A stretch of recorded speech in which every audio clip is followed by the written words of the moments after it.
Alrighty, guys, I got my good friend on again, Dan. Dan, welcome. Thank you, Jimmy. Great to be back. How are you doing, mate? Yeah, man, really good. Really good. Getting a little bit over lockdown, if I'm going to be honest, but that's the world we live in right now. How about yourself? Mate, a little bit the same. It's getting a little tiresome, but it is the world we live in, and there's plenty of exciting things that are keeping both you and I busy. So that's the key in these lockdowns: keeping busy and productive. Awesome. And so, guys, today Dan and I are going to cover 5 traits of our best clients. We've been really, really grateful to coach hundreds, maybe even thousands of people in Dan's cases over the years. And whether you're in a mentorship program now, maybe you're thinking of joining a mentorship program, if you can hit these 5 traits that Dan and I are going to cover, the odds are forever in your favor that you will do incredibly well, because it's not just joining a program that gets results. There's the traits and how you act and how you turn up within those programs that do elicit success. So Dan, you've got 5 really good ones here. I actually agree with all 5, which is awesome. Your first one, coachability. So obviously they're joining a program. What do you mean by coachability? Yeah, so look, a lot of people will join a program and they will hope that that is the magic wand for them to now get the success that they're seeking. They feel like the coaching program itself or the mentor might be the person on the white horse ready to save them. However, it doesn't matter how good the program is. It doesn't matter how good the mentor is unless you're coachable. So what do I mean by coachability? I mean that you actually set your ego aside and that you're wanting and willing to learn, that you're going to take on the mentor's advice, the program's advice. You will critically question it, but at the same time, you're going to take it on and you're going to test it, you're going to apply it, and you're going to be open to learning. Now, I've had people in my program, and no doubt you have as well, Jimmy, where they'll join the program, but they're not actually willing to accept your advice or expertise. And so you're literally, knocking your head up against the brick wall at that point, where when I have a look at my most successful clients that have absolutely changed their lives and had a massive impact, it's the ones that are most coachable. They keep turning up every single day saying, Dan, teach me. I want to learn more. I want to apply more of that knowledge. I want to apply more of those strategies. And I just got no ego whatsoever and just do the work and listen. So that's what I mean by coachability. 100%, and I agree a lot with that. Like, I have like a set rule in mentorship programs is I follow the program 100% as it's done for 90 days until I have proof that it doesn't work. And it's worked very, very well for me, especially like when I was younger. I don't think I was that coachable. I kind of thought that I knew it all. And I'd go and find these mentors and then not follow what they said when I was like kind of 24, 25. And I think just having that ability to follow a plan that's mapped out from generally, it depends on the coach. If someone who has had success in what you want to do in the past, that's where you can just follow your plan until you have rock solid proof that it doesn't work. It does help if you have a mentor who's 10 steps ahead of you in the same field, because it does give you that, level of confidence that like, hey, this person's been where I want to be. I just need to follow their game plan essentially. And Dan, with I guess with coachability and people not following, plans and things like that, why do you think that is? Look, I think there's a lack of confidence it could be a lack of confidence in the mentor itself. So that could be one element, which you've got to uncover. Like, you need to make sure that they're in there for the right reasons. Second thing can be ego. A lot of the time we have to suppress our own ego and say we don't know the answers. And that's why I'm over here and I'm putting my hand up and I'm asking for help. So I think it can be a combination. It can be either one of those two things in particular. But I really like the point that you said. Find a mentor that you have a lot of trust and respect for because they're already 10 steps ahead. Then you're going to be a lot more open to learning from them as well. Yeah, there's a lot of different mentors out there, and I'm not slaying on anyone, but I would never work with a mentor unless they've achieved greatness in my particular field. I'm not here to learn off people who have studied concepts. I'm here to learn off people who have like built a multi 7-figure gym or built like a multi 7-figure digital agency. not people who have studied the concepts from books. I'm not about that life, which I think you are in agreement with that as well. Absolutely. I mean, both you and I didn't get into mentorship until we had some serious runs on the board, and just hand on heart, I couldn't have done it. It just wouldn't have felt, I couldn't have done it from a place of integrity unless I'd actually got some runs on the board. 100%. And I like your next one, bounce back ability. I remember a quote from, I think, Bedros, the great man, about bounce back ability. Very, very a very good time for bounce back ability with COVID. Tell us what your meaning of bounce back ability is for your best mentoring clients. Yeah, look, I mean, it's timely right now, isn't it? Like, in the game of entrepreneurship or business ownership is a road littered with obstacles, all right? And so there are challenges left, right, and center, whether it's the economy, whether it's a pandemic, whether it's a team member, whether it's Facebook's, closing down your account. There are obstacles and challenges absolutely everywhere. And if you expect this to be this nice, smooth, linear path, then you're sadly mistaken. But the great coaching client, they see the obstacle, they see the challenge, they take a hit, but then they get back up, twice the entrepreneur. They learn from it. They absolutely see it as an opportunity to get better, and then they advance on that path. And so they have this bounce back ability. They don't lament. They don't stay down for long. They don't become a little bitch, all right? They just absolutely go, all right, this is what it is. It sucks. I'm going to have a little pity party, and then I'm going to get back, and I'm going to get back hard. And I'm going to really see the silver lining in what I'm experiencing right now. Yeah, 100%. And I think talking about bounce back ability and getting back on the horse is like really, really easy to say. It's a lot harder to do when they're in the moment, because often they'll feel like, potentially their business is over, they're a failure, all that kind of stuff. If you look at that in like a, maybe an example or a story recently, you don't have to go into the person's name, but can you give the guys an example of what bounce back ability looks like in a form of how your clients just got back on the horse really quickly? Yeah, absolutely. I mean, there's lots and lots of examples given COVID and everything else at the moment. But, like a really good example was, and I will give a name, I'm really proud of this client, and you've worked with her as well, is Jen Collins at Xenial Fitness. End of last year, she was in a lockdown Crazy for a long story. period of time. Yeah, and was getting kicked out of her business.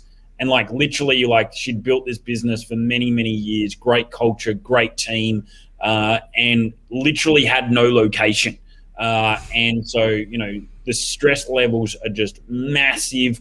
There wasn't a plethora of commercial properties anywhere. And she was really facing serious crossroads where she might have to wrap up the business for a little while. Instead of feeling sorry for herself, instead of, complaining and whinging, she just tried to find any and every solution that she could, ended up finding a location and had to move her whole business literally within a weekend. So, a lot of people, that stress, that overwhelm, that would have suffocated a lot of people. They would have just said, that's it, I'm out of the game. Rather than she was just like, all right, this is what it is, and just went to work on finding the solution. So it was that resilience, that grit, that bounce back ability that has now enabled her to step into a bigger space, and she's setting record numbers, and she's going to continue to do so. So that was probably one that comes to mind really recently.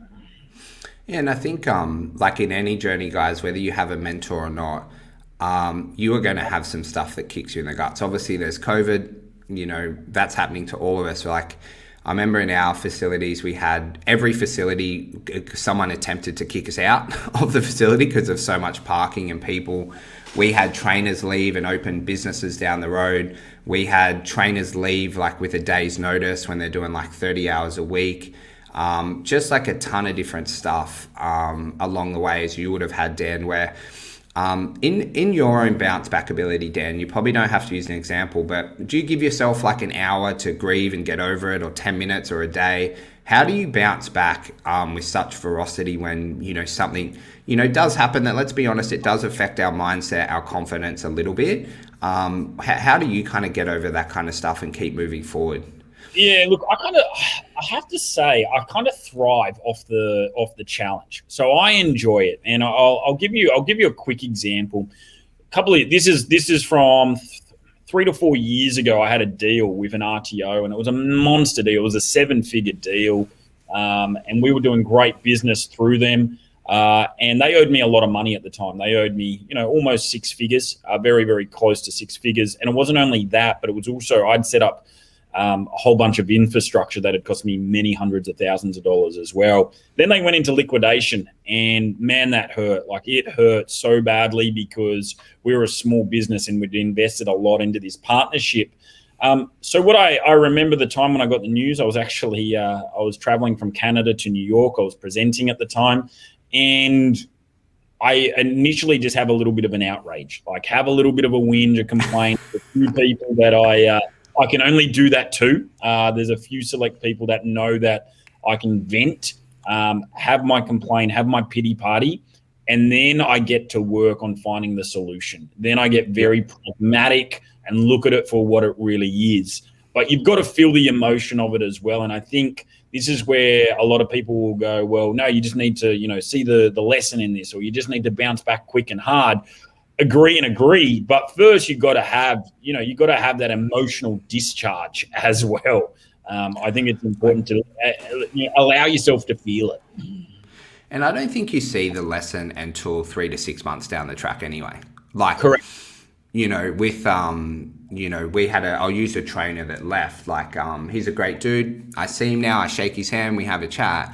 When it first happened, I don't even want to say publicly how I felt about him. It's just like, you're just filthy, and then, you need to get on and move forward and do what you need to do. And you don't really learn the lesson until you get through it. Whether you get through it and thrive, or whether you get through it and, you cop your lumps, it does take a bit of time for you to sit back and laugh on it, and just go, fuck, I was pretty crazy. Yeah, it does. You can't see it right there and then. There's no way. But you've got to remember, I often use the Tony Robbins quote, this is happening for me, not to me. And so you can't see that at the time, but you definitely, upon reflection, as you said, 3 to 6 months later, you're like, that's why that happened. Yeah. And guys, my one's pretty much the same. Dan said something very unique there, and you want to make sure you're writing down notes. He talks to a couple of people about it. So that will be your mentors or your A-list or your trusted network. So, I think everyone should have those 2 to 3 people that they can call. They know they're going to get a quick response back. And the person's able to put any feeling, any emotion, any win or any loss into perspective and let you know that what the kind of future looks like. So, I'm very grateful Dan's one of my people within that list. And then you're able to go to work, because I think you do have to talk these things over, whether it's 10 minutes, whether it's, an hour.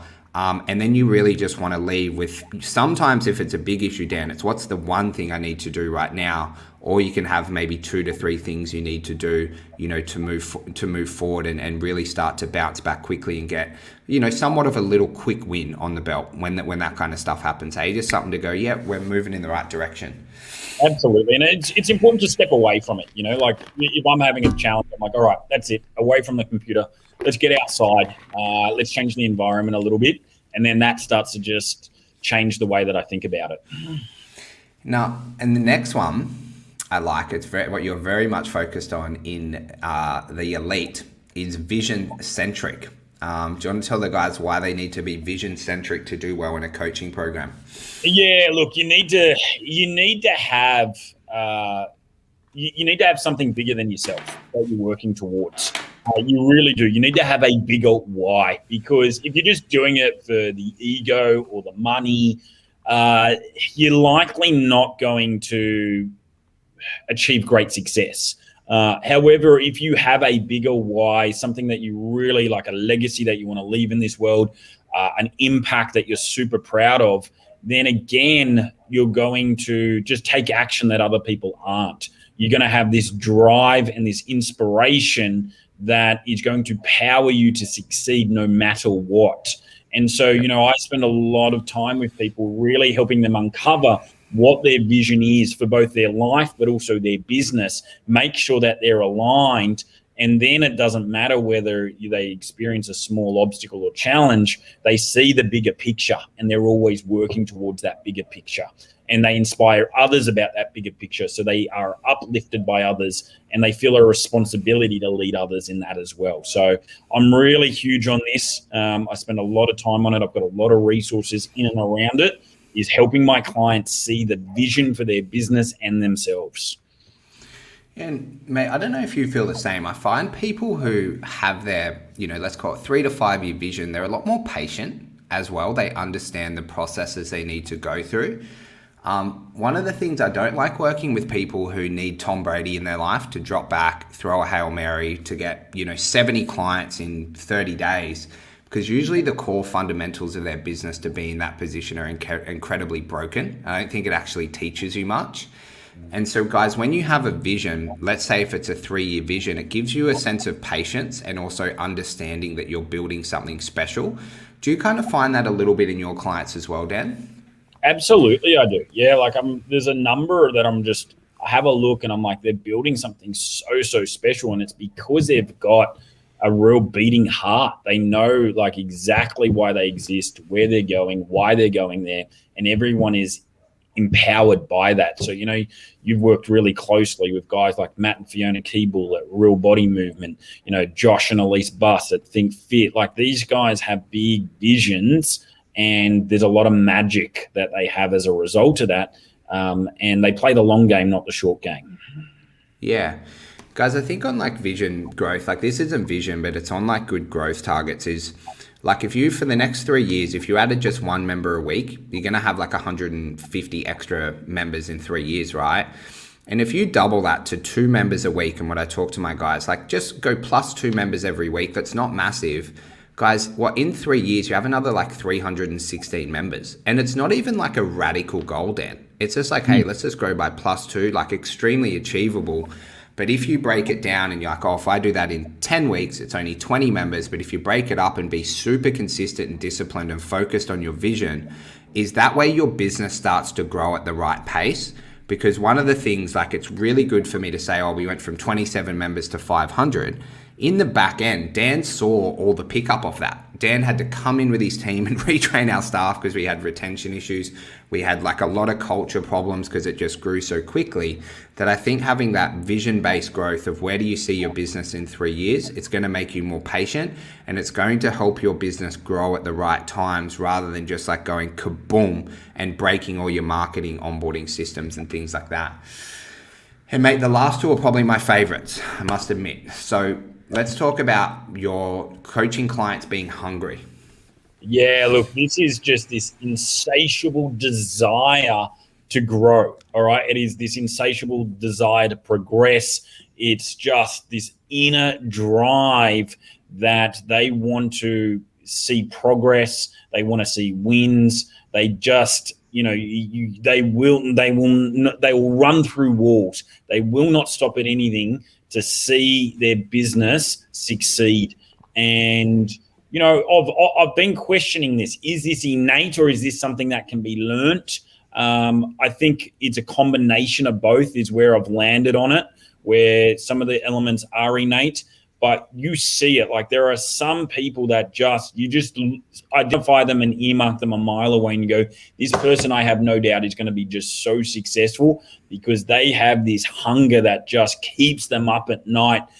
They have this hunger that makes them want to just work every day, all day. They have this hunger to just be amazing. Why be average when I can be amazing? Why build an average business when I can build an amazing business? And they just act like a savage every single day. Mate, I think like with hunger, I break it up into 2 traits. So one, they have their really big why and why they want to grow their business. And in a really funny way, we know a lot of successful business owners, usually there's some kind of pain involved, right? It might be providing a life for their family they never had, or, to do this X result that they really want, and their business is a vehicle for that. I've seen that in a lot of traits of like my most successful friends. They're kind of they've got this uncanny drive that just pushes them further than anyone else. Or option two, when people get hungry, is when the pain becomes so quick and so radical that it forces them to become hungry.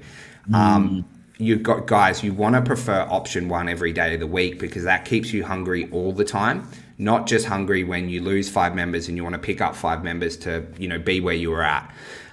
What do you kind of feel about that hunger, and why some people are hungry and others aren't? Yeah, look, I completely agree with you. I mean, I remember listening to some Dr. John Demartini about 10 years ago, and he said, if you can find that again, we get back to that vision centric, but if you can identify that why, and it might not be about the business and the legacy, it might not be X amount of members, it might actually be, buying a house for your parents, like because they never had that, or it might be taking your family on a holiday because they've never experienced that. That is a tremendous driver. All right. That is going to get you over the edge. And in terms of the other thing, in terms of the pain, I agree as well. Pain can be a beautiful motivator. It really can, but it's temporary. It is. And you got to remember that. It definitely works in the short term, but it is temporary. So yeah, I think that's very insightful, Jimmy, and I like that differentiation between the two. And I think, guys, you've just got to find, like, in fitness, because I deal with a lot of people who are like, why you own a fitness business? And they just say bullshit stuff, no offense, like, I want to help more people. And it's like, no, you didn't. You didn't start a business to help more people. How you earn money is by helping more people, getting them fitter and healthier. But why did you actually do this? And usually it will go down maybe like a family route to provide a lifestyle that you want. You might want stupid cars, stupid houses, or whatever. Because when you own a business, it's just a vehicle to make money. And how you do that is by getting people fitter, healthier, stronger, being a great coach, having an amazing team. But you've really got to understand, why do you get up at 5 a.m. every morning? Why do you deal with those cancellation emails on a Sunday afternoon? And it's got to be a lot deeper than, I just want to help, people get fitter. Because otherwise you won't last in it, and you definitely won't be like incredibly hungry. Because maybe it is to buy like a beautiful house for your kids so they don't have to worry about, any financial stuff that you had as a kid. But guys, if you dial this in really well, you will always be hungry. And sometimes that initial pain can spark a little bit of hunger. But as Dan said, guys, it won't last long term if you're just always looking for pain to get hungry. You'll have like a bipolar business where you go up and down, up and down, up and down. And mate, the last one is that they're incredibly committed. So let's talk a little bit different on this. So you probably got some incredibly committed clients you've had over the years. What kind of things do they do on a day-to-day, week-to-week basis that show you as a coach that they are committed? Yeah, look, it starts with themselves. So they're committed to improving themselves. They're committed in their own health. They're committed in their own learning. They're committed just becoming better, that constant and never-ending improvement. And so that commitment, I see that, they really simple thing. They get their check-ins on time to me every single week. They plan no reminders. No reminders. They plan their week in advance. They plan their days in advance. They, I don't have to remind them to turn up to training calls or immersion weekends. They're committed. They've got it in the diary long before it actually happens. And so that commitment permeates to all areas of life. It's not compartmentalized. They're committed in their health. They're committed in their learning. They're committed a lot of the time as parents, as partners, and they're committed as in business as well. So yeah, committed is a big one for me. I love working with committed people. I really, really do, because they're showing me. They're not telling me. They're showing me that they're serious about moving forward in their business. A lot of talk is cheap. Show me the action. Yeah. Essentially committed, guys, do what you say you're going to do. And I think like a lot of these traits, guys, if you go back and listen, you would want all of your clients in your fitness businesses to have these traits. It's time for you to step up as a leader and have them as well, because then you will attract better quality individuals within your life. And I just wanted to add one last one that's kind of popping up, which is a little bit about like a lot of our best clients are intrigued and they're very interested. And how that breaks into a habit, they ask a lot of questions, like, what do you mean by that? Right. And it's not just they come onto calls or they watch videos, that they're very interested about, because in any video and course, it's very hard to get all, like if anyone on here got all the information out of mine and Dan's head on every circumstance, you would never need a mentorship program again. But they're able to ask the right and high quality questions, and they ask a lot of questions so they can get their perspective on the topic or the theory. And I just find our best clients do ask a lot of questions, talking like sometimes 3 to 5 a week. Some of my clients send me like 4-page emails every week, trying to get clarity on a couple of things. And I think being able to piece information out of mentors and get a higher quality of answer based on your situation really goes a long way. Do you find that as well, Dan? Yeah, absolutely. Curiosity, like it's just one of the things we said is they're coachable. Absolutely they are, but it doesn't mean they just accept everything without questioning it. They'll look at it and go, well, how does that apply in my circumstance or in my culture or in my environment? How would you do this? And they're constantly, they're constantly thinking, they're constantly looking at the application, and curiosity is definitely a great trait of success. And I definitely see that in a lot of the really successful people that I've worked with. Yeah, and I say it in the most loving way. My best clients bug the shit out of me. It's fucking crazy. They'll email me all the time. They send me really big detailed emails. And I absolutely love it because they're the most committed people, and they want to it forces you as a mentor to like really read through. Like one of my clients this morning sent me like a 3-page email and stuff. And it gives me really great clarity on where they're at. And then you're able to give them better quality of answers at that stage, rather than just being like, hey, how do I improve my sales process? It's like, Jimmy, this is what I'm doing in my sales process. This is the training we've been doing. This is the team. This is his weakness. This is her weakness. And you're able to coach them at a much higher level when they ask a lot deeper questions rather than the, little one-worders, how do I improve my sales process, Okay, so guys, Dan, do you want to repeat them back to us? Top 5? So we had 6 in the end. So we gave you a little bonus one there. Bonus tip. That's it. So coachability, bounce back ability, vision centric, hungry, committed, and curious. Love it. Dan, what's your movements today? How are you gonna, focus your clients? Some are in lockdown, some are not in lockdown, some are up, some are down. It's a crazy world we live in as mentors today. How are you gonna roll through it today, my friend? Mate, I'm just going to be whatever they need me to be right now. If I need to be a sounding board, great. If I need to be, fire them up, great. If they need more tactical stuff, great. So I've just got to be a little bit of a chameleon as a coach at the moment, and give them what they need. Yeah, I was telling my wife, she's like, "What have you got on today?" And I'm like, I don't really know. I'm like, we'll see how today rolls, because it's I absolutely love it at the moment. Like, as much as it's difficult, like if everything was open, our job would be 100 times easier, but I kind of love it. I kind of love, having to fire some people up, having to tell some people that they need to sort their life out and get after it. Other people, a lady I went for a walk and talk with on the phone for 45 minutes to give perspective. I think it really tests your ability and how much you love being a business coach right now. Because you never know what you're going to get. You're like one email, one message away from like a quick little 30-minute call, and you're dealing with so many emotions as business owners, which I get. We're business owners ourselves. Our businesses are being affected.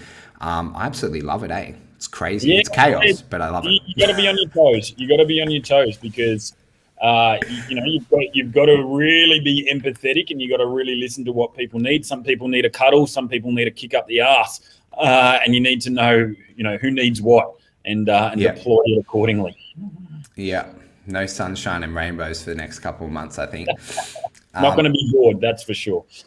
Dan, mate, thank you for coming on. And tomorrow in the Inner Circle, you're going to be presenting on the signature system, I see. I am, yeah. Do you want to I'm really excited to do so. Quick little 30 seconds on why everyone needs a signature? Because you taught us about a signature system many years ago. Changed our life.